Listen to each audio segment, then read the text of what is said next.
कार्तिकी एकादशी निमित्त विठ्ठल मंदिरामध्ये फुलांची सजावट करण्यात आली। पंढरपुरामध्ये कार्तिकी एकादशीचा सोहळा मोठ्या उत्साहात पार पडतोय। दर्शनासाठी भाविकांची अलोट गर्दी पाहायला मिळते। कार्तिकी एकादशी निमित्त विठ्ठल मंदिरात फुलांची सजावट करण्यात आलेली आहे।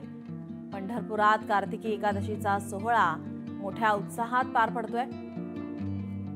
तर कालपासूनच दर्शनासाठी भाविकांची अलोट गर्दी पाहायला मिळत आहे। उपमुख्यमंत्री एकनाथ शिंदे यांच्या हस्ते विठुरायाची महापूजा ही पार पडलेली आहे। पंढरपुरात कार्तिकी एकादशीचा सोहळा। आपले प्रतिनिधी वसीम अत्तार आपल्या सोबत जोडलेले आहेत। वसीम, कार्तिकी एकादशी निमित्त विठ्ठल मंदिरात फुलांची सजावट करण्यात आलेली आहे। मोठ्या प्रमाणात या ठिकाणी भाविकांची गर्दी पाहायला मिळते।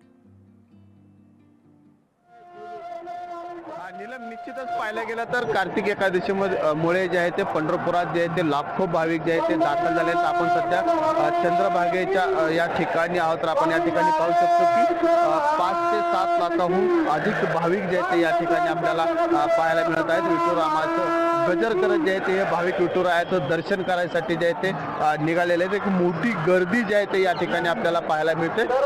रात्री 2:30च्या सुमारास जे आहे ते उपमुख्यमंत्री एकनाथजी शिंदे यांच्या हस्ते जे आहे ते शासकीय पूजा जे आहे ते विठू रुक्मिणीची जे आहे ते संपन्न झाली आणि त्यानंतर जे आहे ते दर्शनासाठी जे आहे ते भाविक जे आहे ते विठुरायाचं घेण्यासाठी जात असल्याचं आपल्याला या ठिकाणी पाहायला मिळतं। एक भक्तिमय वातावरण जे आहे ते नीलम आपल्याला या ठिकाणी जे आहे ते पाहायला मिळत आहे। विठू नामाचं गजर करत जे आहे ते हे भाविक दर्शनासाठी जात आहेत। 14 ते 15 तास जे आहे ते या विठू नामाचं दर्शन जे आहे ते विठुरायाचं दर्शन घेण्यासाठी जे आहे ते या ठिकाणी जो आहे तो वेळ लागत आहे। एकंदरीत पाहिलं गेलं तर पंढरपुरात आज भक्तिमय वातावरण जे आहे ते कार्तिक वारी निमित्त जे आहे ते आपल्याला या ठिकाणी पाहायला मिळत आहे। नीलम, धन्यवाद वसीम, आपण दिलेल्या या सविस्तर माहितीसाठी।